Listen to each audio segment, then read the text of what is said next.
Welcome back to the show. I am Mikhail St. Catherine, performance coach and nutrition strategist for high performing entrepreneurs, athletes, and professionals. And today we are diving into the real reason you struggle with cravings, overeating, and low energy.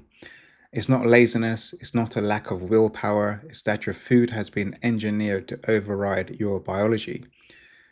Life can only be understood backwards, but it must be lived forwards. That is a quote from Soren Kierkegaard, a 19th century Danish philosopher. This quote highlights the idea that while we can only make sense of our past experiences, we must live our lives in the present and future, making choices and taking actions without complete understanding. Now, the topic of this episode is somewhat close to my heart because it intersects with events in my life and my passion for health and fitness, which ultimately transformed my life from entropy and disorder to one with purpose and discipline. My childhood was spent in a mixed Jamaican and Irish family life. We were not rich, nor did I have the pleasure of being spoilt all the time. What you would call working class, I suppose. But for most of my childhood, we had a bed to sleep in, clothes on our back, and food in the kitchen. I am the eldest of three, my sister is next, and my brother the youngest.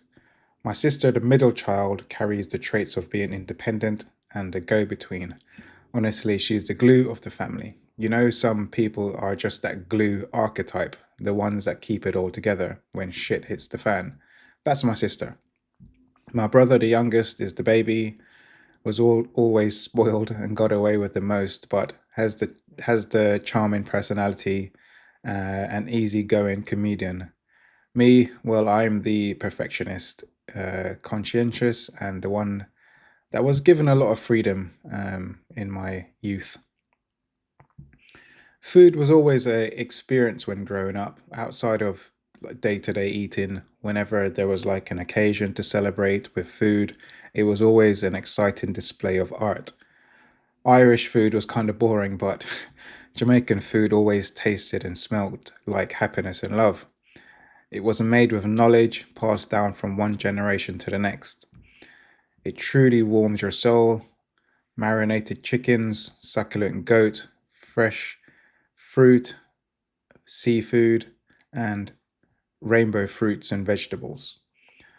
My mother is a great cook, and some of the meals she created were extraordinary. Now, looking back at it, I remember at Christmas she would wake up at some ungodly hour in the morning to begin preparing the feast. One of my most vivid memories was when my sister's godmother came over to prepare a meal, a feast more like.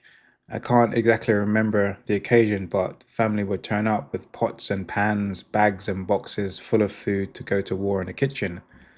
I remember she was cooking about 10 large crabs in a big massive pot. They were still alive and some were trying to get out, but she would push them back in, bashing them on the head, back into the boiling water with the wooden spoon. Good times. Outside of special occasions, we always had food to eat, and dinner was the most nutritious meal of the day. But I do look back and think, why did we eat so much cereal, cornflakes, and other junk that was just totally unnecessary? Nonetheless, those were the good times.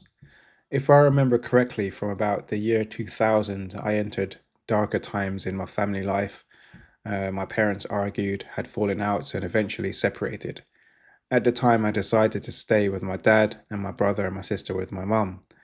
I won't go into the details so much, but I seemed to want to stay in that house closer to my friends and the area I grew up in. I was a teenager and I had more freedom, but that did come at a consequence to my development and eating habits.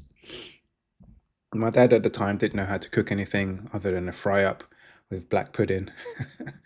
Oh God, I hated it, but he would make me eat a little bit of it. For those who don't know, black pudding is a type of blood sausage traditionally made with pork or beef blood, fat, and a cereal like oatmeal or barley. And it's popular in Ireland and England. He worked nights for the London Underground, so I was left to my own devices most days. I didn't have the foggiest idea about how to cook or eat like a responsible person. I lived off junk food and takeaways, other than the times my mom would bring me some food. November 3rd, 2003, my dad had a heart attack outside the local pub and died that day. He worked nights, drank alcohol heavily, smoked heavily. He died at age 45.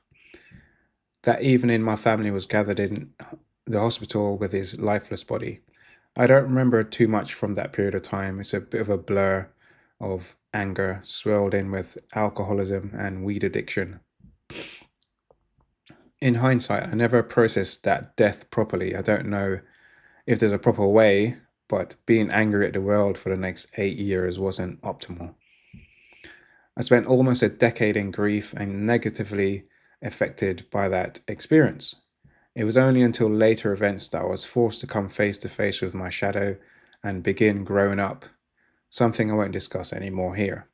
Just put it this way, an angry, lost young man of fighting age will never make good decisions when in such turmoil, anguish, and a major chip on his shoulder because the world took all the good things from him and left him with nothing.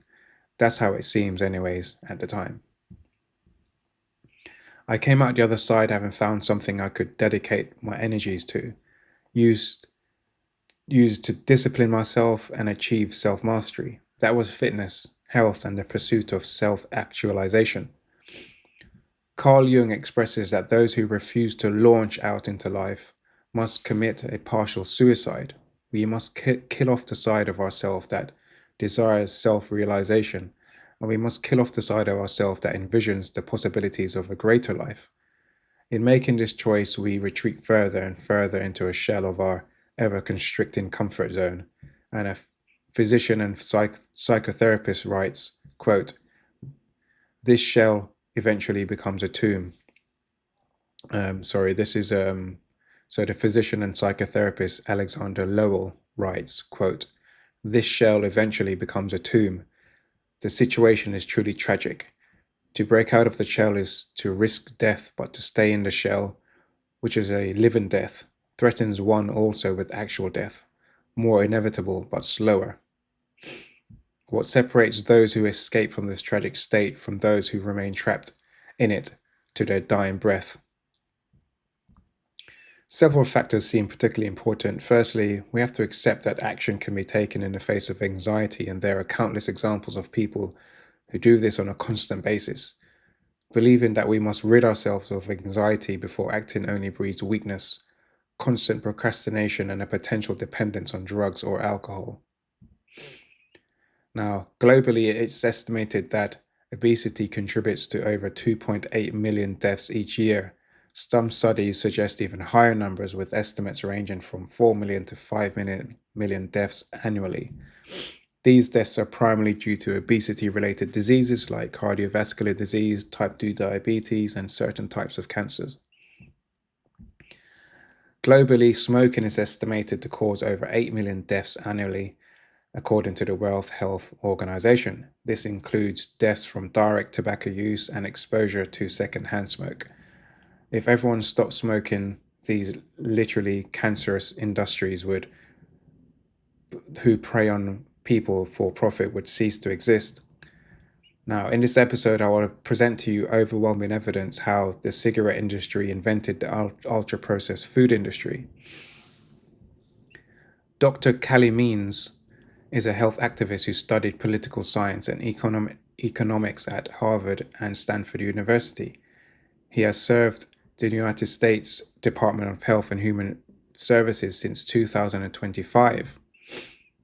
He describes his experiences as a consultant on behalf of the food and pharmaceutical industries as his inspiration to fight against conflicts of interest within health regulatory bodies.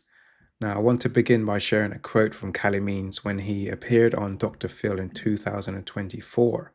Tobacco companies, as smoking went down, actually started buying Nabisco and Kraft and shifting their scientists over.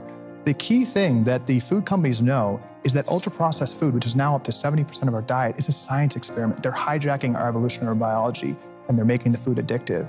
And working for the food companies, the first part of the devil bargain is making that food normalized. So we paid the USDA advisors 95% of the folks that make our nutrition guidelines are directly paid for by food companies. That means the USDA recommends added sugar for 2-year-olds. They say up to 10% of a 2-year-old's diet should be added sugar. We pay the lawmakers themselves. We pay the regulatory agencies. Literally, the American Diabetes Association sets the standard of care for diabetes, accepts money from Coca-Cola. So we normalize this addiction crisis. When you do a brain scan of a person eating ultra-processed food, it fits all the criteria for addiction, and we've gotten people addicted. Okay, so let me get this straight. You're saying that the major beverage companies, food companies, all of them, are bribing the scientists, bribing the regulatory agencies to endorse their formulas, their ingredients for food, to say that they're good, say that they're okay. And in fact, those ingredients are meant to addict people to the foods that they're selling. It's the express purpose. Okay. In the 1950s, extensive studies from the United Kingdom and the United States pointed to smoking as a likely cause of lung cancer. While it wasn't the first time the correlation was explored, the public began to worry. Even researchers working for the tobacco industry appeared interested in the link. In a 1953 confidential report for R.J. Reynolds, one researcher noted that clinical data supported the theory that cigarettes could be cancer-causing. Quote, a large number of polynuclear aromatic compounds, together with many related heterocyclical compounds, have been found to be carcinogenic. The tobacco industry had to respond to reassure existing and potential customers. In 1954, tobacco companies in the US released a frank statement to cigarette smokers. In the piece, the tobacco companies denied the link to cancer, stating, quote, we believe the products we make are not injurious to health. They sought to cast doubt on the independent studies findings related to lung cancer, saying there is no proof that cigarette smoking is one of the causes. Research suggests, however, that tobacco companies knew by the mid-1950s that their products were linked to cancer and were addictive, at which point they ran a now famous ad campaign, quote, there is no proof that cigarette smoking is one of the causes of lung cancer. More doctors smoke camels than any other cigarette. And I have the ad campaign here in front of me, sort of a white man with black hair combed over with the parting. And it reads, according to repeated nationwide surveys, more doctors smoke camels than any other cigarette. And then there's some other images and copy on the 1950s advertising. In 1964, quote, we don't accept the idea that there are harmful agents in tobacco. In the early 1960s, 2 reports came out that clearly stated that smoking was a proven cause of lung cancer. The 1962 report from the Royal College of Physicians and the 1964 report from the US Surgeon General, which consulted more than 7,000 research articles, publicly concluded that cigarette smoking is a cause of lung cancer and that smoking far outweighs other risks. Yet the industry continued to publicly deny the harm of cigarettes. Philip Morris USA is an American tobacco company. They are a division of the American Tobacco Corporation Altria Group. It has been the leading cigarette manufacturer in the US since the late 20th century.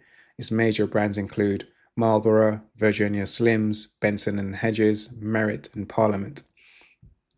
Philip Morris's stance in 1964 was, quote, we don't accept the idea that there are harmful agents in tobacco. To try to dissuade people from cutting back or quitting, the industry turned to a tactic it has used in the past and still uses today, creating doubt and confusion around public health research. An internal 1969 memo from a British American tobacco subsidiary said in plain language, quote, doubt is our product, since it is the best way of competing with the body of fact that exists in the mind of the public. It is also the means of establishing a controversy. Over the next 10 years, the tobacco industry shifted its efforts to light and mild cigarettes, which created a perception of being safer. During the 1980s, the tobacco industry fought against scientific claims secondhand smoke was harmful. These fears were confirmed when the US Surgeon General released a report in 1986 concluding that secondhand smoke causes diseases. A year later, Philip Morris publicly refuted the notion that secondhand smoke was harmful, releasing an ad that read, quote, "I know there's no proof my smoke can hurt you." Let's jump the timeline a little more to 1994. Quote, "I don't believe that nicotine or our products are addictive." In 1994, the CEOs of 7 major tobacco companies testified under oath to the US Congress that they did not believe nicotine to be addictive. Joseph Tadeo, then president of the US Tobacco Company, told Congress, quote, "I don't believe that nicotine or our products are addictive." The other 6 CEOs agreed. Yet the tobacco industry's knowledge of the addictive nature of nicotine goes back to at least the 1960s. Tobacco companies' statements were clear. In the Tobacco Control Reports on Industry Activity by University of California, thousands of internal tobacco industry documents released through litigation and whistleblowers reveal that the most astonishing systematic corporate deceit of all time. For example, an executive from Brown and Williamson, a British American tobacco subsidiary, wrote in 1963, quote, "Nicotine is addictive. We are then in the business of selling nicotine, an addictive drug." A British American tobacco document from 1967 stated smoking is an addictive habit attributable to nicotine and the form of nicotine affects the rate of absorption by the smoker. Faced with this reducing level of smoking in the West and an insatiable need for money, the companies have moved aggressively into developing countries and Eastern Europe. The documents from the Tobacco Control Reports on Industry Activity reveal an arrogance and a hubris and fanaticism that has imperialistic echoes. Smoking causes many kinds of cancer, heart disease, and respiratory illnesses which are fatal for many sufferers. The industry still does not publicly accept that smoking causes lung cancer. Annual global death toll caused by smoking is 4 million. By 2030, that figure will rise to 10 million, with 70% of those deaths occurring in developing countries. Now, that data is from 1999 when the Tobacco Control Reports on Activity was published. So, how did and why did the tobacco industry move into the food industry? What do these two industries have anything to do with each other? In response to the mid-20th century crackdown on tobacco usage and developments in health education, major tobacco companies began to look into diversification strategies to protect their revenues and their bottom line. The food industry presented an attractive opportunity as it allowed tobacco companies to capitalize on their existing expertise in consumer goods, marketing, and distribution. Furthermore, the regulatory environment would allow them to do what they did best: confuse, muddy the water, and outright lie on oath. This began a gradual shift into the food industry, which was marked by acquisitions, brand influence, and a significant reshaping of the way processed food products were marketed to the public. The tobacco industry has been influencing public opinion and disrupting health policy through sophisticated and deceptive methods for decades. As evidence has mounted supporting the undisputed deadly effects of tobacco products, corporations have found ways to remain profitable. They have succeeded in attracting enough new smokers to support industry growth, despite the fact that over 8 million tobacco-related deaths occur annually. That 8 million data point is from 2023. The sphere of influence of multi-billion-dollar tobacco companies extends to the fields of scientific research, politics, law, sport, education, and the media. Key tactics used by the tobacco industry includes 1. Tobacco advertising, promotion, and sponsorship. 2. Front groups. 3. Manipulating the media. 4. Funding scientific research. 5. Political lobbying. 6. Electronic alternatives as harm reduction. And 7. Legal challenges. In the early stages, companies like Philip Morris and R.J. Reynolds made bold moves into the food sector, i.e. packaged and processed foods. Unlike traditional foods, processed foods allowed for branding and advertising in ways that resonated with tobacco's culture. By focusing on products with high addictive potential, including high sugar, high fat, and high salt foods, tobacco companies leveraged their experience in consumer psychology and developed powerful marketing strategies that maximize sales and encourage repeat purchases. In 1985, Philip Morris acquired General Foods, a major food and beverage company, and 4 years later it purchased Kraft Foods for $12.9 billion. Kraft Foods is now called the Kraft Heinz Company. They have a history of acquiring other companies, expanding its products portfolio and market reach. Some key acquisitions include Nabisco in 2000, General Foods in 1985, and Cadbury in 2010. The Kraft Heinz Company is the third largest food and beverage company in North America and the fifth largest food and beverage company in the world.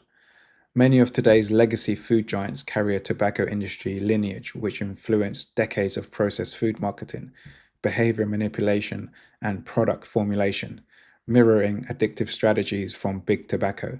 So, some tobacco company and food brands that were acquired were Philip Morris, which was Altria. They acquired General Foods, Kraft, Nabisco, Miller Brewing. R.J. Reynolds acquired Nabisco, which merged as a later company, RJR Nabisco. And then the BAT, which is the British American Tobacco Company, they had other food companies, but they no longer used that term. Now, because tobacco giants like Philip Morris and R.J. Reynolds acquired the major food companies, Kraft, General Foods, and Nabisco, this allowed tobacco firms to dominate America's food supply and reap billions in sales from popular brands such as Oreo, cookies, Kraft, macaroni, cheese, Lunchables, and many others. By the 2000s, the tobacco giants spun off their food companies and largely exited the food industry, but not before leaving a lasting legacy on the foods that we eat. New research published in the journal Society for the Study of Addiction called U.S. Tobacco Companies Selectively Disseminated Hyperpalatable Foods into the U.S. Food System, Empirical Evidence and Current Implications, focused on the rise of hyperpalatable foods which contain potent combinations of fat, sodium, sugar, and other additives that can drive people to crave and overeat them. The addiction study found that in the decades when the tobacco giants owned the world's leading food companies, the foods that they sold were far more likely to be hyperpalatable than similar foods not owned by tobacco companies. Quote, this study found that US tobacco companies appear to have selectively disseminated fat and sodium hyperpalatable foods and carbohydrate and sodium hyperpalatable food products into the US food system between 1988 and 2001. And these products have been highly prevalent in the US food environment today. Despite growing scientific evidence regarding the addictive properties of hyperpalatable foods, there are no federal regulations addressing hyperpalatable food accessibility. The state of the food environment for US consumers bears a striking resemblance to the US environment in the 1950s during the tobacco epidemic, before the US federal government regulated the availability of tobacco products. Similar efforts are needed to regulate the availability of hyperpalatable food in light of our evidence indicating that the same tobacco companies may have been influential in shifting the profile of US foods towards greater hyperpalatability. So in the past 30 years, hyperpalatable foods have spread rapidly into the food supply, coinciding with a surge in obesity and diet-related diseases. In America, the steepest increase in the prevalence of hyperpalatable foods occurred between 1988 and 2001, the era when Philip Morris and R.J. Reynolds owned the world's leading food companies. In that study, Tara L. Fazino and her colleagues pored over documents contained in the University of California at San Francisco's Industry Documents Library, which contains millions of internal tobacco industry documents that shed light on how the companies designed their products to be addictive and the strategies they used to market them.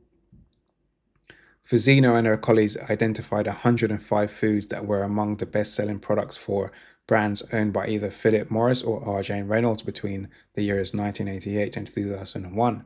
At the time, R.J. Reynolds owned Nabisco, whose popular brands included Oreo, Teddy Grahams, Ritz, Snackwells, Fat-Free Devil Foods, Cookies, and many more.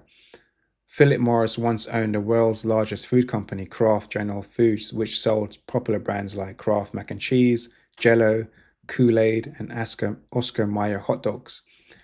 The researchers compared the nutritional makeup of these foods to 587 similar products sold by competing brands that were not owned by tobacco companies. They found that the tobacco-owned foods were 80% more likely to contain potent combinations of carbs and sodium that made them hyper-palatable. Tobacco-owned brands were also 29% more likely to contain similarly potent combinations of fat and sodium. The findings suggest that tobacco companies engineered processed foods to hit what is known as our bliss point and elicit cravings, said Ashley Gerhardt, a professor of psychology at the University of Michigan who studies food addiction. She said that hyperpalatable foods have a lot in common with addictive substances. They contain ingredients from naturally occurring plants and foods that have been purified, concentrated, and transformed into products that are quickly absorbed into our bloodstreams, which amplifies their ability to light up reward centers in our brains. Quote, every addictive substance is something that we take from nature and we alter it, process it, and refine it in a way that makes it more rewarding. And that is very clearly what happened with these hyperpalatable food substances. Ashley Gerhardt also stated, quote, we treat these foods like they come from nature. Instead, they're foods that come from big tobacco. Philip Morris, which changed its name to Altria, declined to comment. R.J. Reynolds, Kraft, and Mondelez, which owns Nabisco, did not respond to the request for comment. These events continued to arise in engineered food addiction. What they created were hyperpalatable foods designed to overwhelm your natural hunger and fullness cues by stimulating your brain's reward system. Fast foods and ultra-processed foods, they were and still are formulas built around something called the bliss point, the precise combination of sugar, fat, and salt that triggers dopamine and overrides satiety, just like nicotine. Quoting Dr. Casey Means, these foods weren't made to nourish, they were made to make you crave. Today, over 70% of American diet comes from ultra-processed foods, and with it, skyrocketing rates of obesity, type 2 diabetes, fatty liver disease, and metabolic syndrome. The food industry is still using the same playbook today. Big food, fast food, and their science still shapes what's on our shelves and what we get at the drive-through window. We need to stop pretending fast food and ultra-processed food is just a harmless convenience. The same people who got millions of people hooked on cigarettes are the same ones who designed your favorite snacks and fast foods. They had decades of research on how to create repeat behavior, compulsion, and dopamine-driven habits, and they used that science to design food that hooks you. How? By engineering what's called the bliss point, the perfect combo of fat, sugar, and salt that lights up your brain like a slot machine. They knew exactly how to manipulate texture, flavor, smell, and even the sound of the crunch to get you reaching for more. Most people aren't overeating because they're hungry. They're overeating because their brains are under attack. Hyperpalatable foods are designed to trigger your brain's reward centers, flood you with dopamine, and then crash you down just enough to want more. And just like nicotine, you build tolerance. You need more to feel satisfied. You become desensitized to the normal, nutritious food from nature. Big food learned from big tobacco how to sell lifestyle over logic, target kids early to shape lifelong habits, confuse the consumer with health washing labels, and that's why you see made with whole grains on sugar bombs, high protein on processed bars full of fillers, and ads that make drinking soda look like an act of love. They're not selling food, they're selling emotional justification. What this means for your performance levels and health of the society is a destruction of your energy levels, destruction of your focus, your body composition, your hormones, and ultimately your longevity. And all the while they profit from it wildly. Because every time you eat those engineered foods, you blunt your satiety signals, you spike and crash your insulin, You weaken your ability to concentrate, train, recover, and perform at the best. And the worst part, you probably think it's your fault. It's not. You're not broken. The system is designed to keep you hooked, inflamed, and exhausted. So you stay on that hamster wheel and never take full control of your health. So what can you do? Here's where we flip the script. Awareness is step one. Now you know the game. Start cutting back on ultra processed foods, hyper palatable foods. Replace with whole foods, lean proteins, real texture. That's your comeback strategy. Understand that this is a biological war, not a discipline issue. You need systems, not willpower. Rebuild your nutrition around satiety, strength, and cognition, not convenience or cravings. Thanks for listening. See you on the next one.